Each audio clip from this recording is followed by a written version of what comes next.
Assalamualaikum warahmatullahi wabarakatuh. Kembali lagi bersama Bapak di pelajaran pendidikan agama Islam. Baik, hari ini Bapak akan menjelaskan mengenai tentang hari akhir. Baik, kita lanjut ke pengertian hari akhir. Tadi sudah Bapak jelaskan bahwasanya hari akhir itu adalah hari berakhirnya seluruh kehidupan di dunia.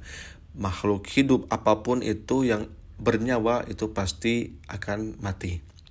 Nah, hari kiamat juga disebut dengan hari yaumul kiamah, yaumul hisab, dan juga hari hancurnya seluruh alam semesta. Dan untuk waktunya tidak ada yang tahu seorang pun itu kecuali Allah Subhanahu wa taala. Namun Allah memberikan tahu kepada para nabi, khususnya kepada Nabi Muhammad, mengenai tanda-tandanya akan tibanya hari akhir. Begitu dahsyatnya hari akhir, maka Allah mengabadikan ini di surat Al-Qari'ah dan juga banyak-banyak surat yang lainnya. Nah, pertanyaan Bapak adalah, seandainya kalau kita mengetahui bahwa besok adalah hari akhir atau hari kiamat, apa yang akan kamu lakukan hari ini? Jika misalkan Allah memberitahu kepada kita kalau misalkan besok hari akhir, maka kita akan berbuat baik, beramal soleh yang banyak di hari ini.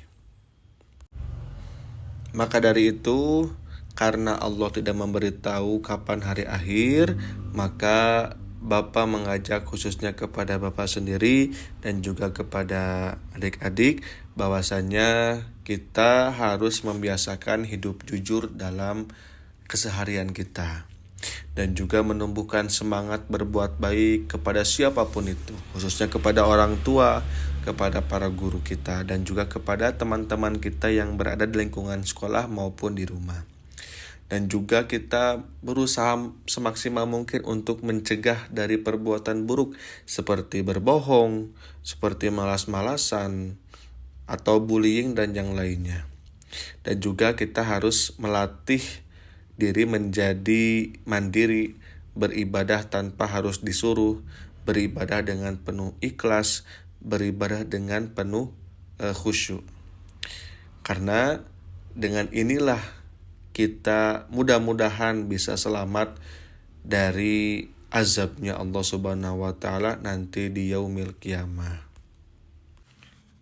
Nah, untuk menguatkan, untuk agar supaya kita percaya bahwa kebenaran hari akhir itu ada, maka di sini Bapak mengambil satu ayat, yaitu Quran surat Al-Hajj ayat 7 yang berbunyi a'udzubillahi minasyaitonirrajim wa annas sa'ata atiyatul la raiba fiha wa annallaha yab'atsu man fil qubur, yang artinya sesungguhnya hari kiamat itu pasti akan datang. Di sini memakai nun taukid, pasti akan datang, tidak ada keraguan padanya, dan sesungguhnya Allah akan membangkitkan semua orang yang ada di dalam kubur.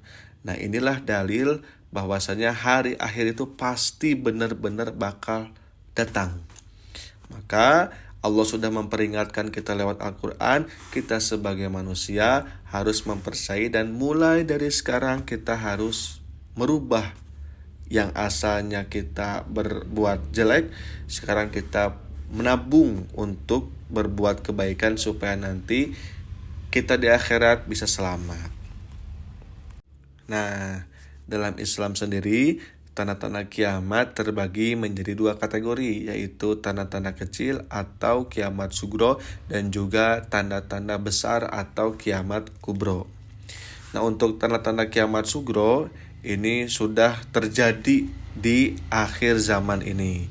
Salah satunya adalah lahirnya Nabi Muhammad atau turunnya Nabi Muhammad ke dunia ini, yaitu sudah termasuk ciri-ciri kiamat sugro, karena Nabi Muhammad sebagai Nabi akhir dan juga Nabi Muhammad itu menjadi Nabi yang di akhir zaman.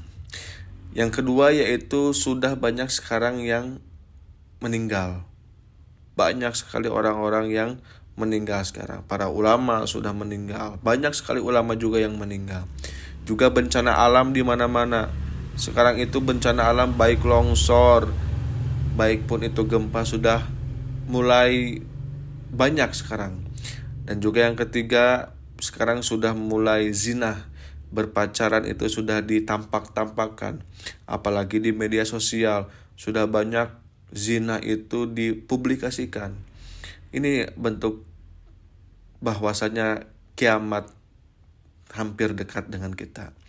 Dan juga LGBT, pria suka sama pria, wanita suka sama wanita, ini sudah mulai merajalela, sudah mulai dilegalitaskan. Bahkan di negara luar pun sudah melegalitaskan LGBT ini. Na'udzubillah, jangan sampai kita masuk ke kategori LGBT. Selanjutnya, tanda-tanda kiamat kubro.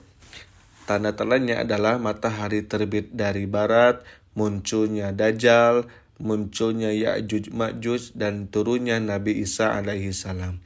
Ini tanda-tanda yang luar biasa. Tanda-tanda bahwa semakin dekat dengan hari akhir ataupun hari penghancuran. Ya, salah satunya yang harus kita soroti adalah matahari terbit dari barat. Karena kalau misalkan sudah matahari terbit dari barat, itu Allah sudah menutup semua pintu tobat.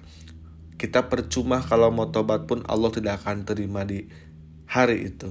Makanya sekarang mumpung Allah membuka pintu tobat sebesar-besar, selebar-lebarnya, kita sama-sama untuk selalu bertobat kepada Allah Subhanahu wa taala. Juga yang kedua, munculnya Dajjal dan Ya'juj Ma'juj. Dajjal ini adalah pembohong. Dajjal ini pendusta. Maka bagi orang yang tidak kuat imannya, itu akan mudah terhasut oleh Dajjal. Untuk itu, dari sekarang kita harus memperkuat iman kita kepada Allah Subhanahu wa taala, guna nanti jika kita ditakdirkan oleh Allah menjumpai Dajjal, kita bisa kuat imannya dan juga tidak akan terpengaruh oleh tipu daya Dajjal. Selanjutnya, ini yang paling mengerikan, munculnya Ya'juj Ma'juj. Ini Ya'juj Ma'juj dikatakan bahwasanya suku Ya'juj Ma'juj ini 900 berbanding 1 dengan manusia. Saking banyaknya suku Ya'juj Ma'juj. Ya'juj Ma'juj ini adalah suku perusak muka bumi. Ya.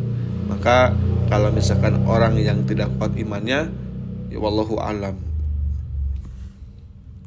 Untuk itu, mari kita renungkan sejenak mengapa Allah memerintahkan kita beriman kepada hari akhir.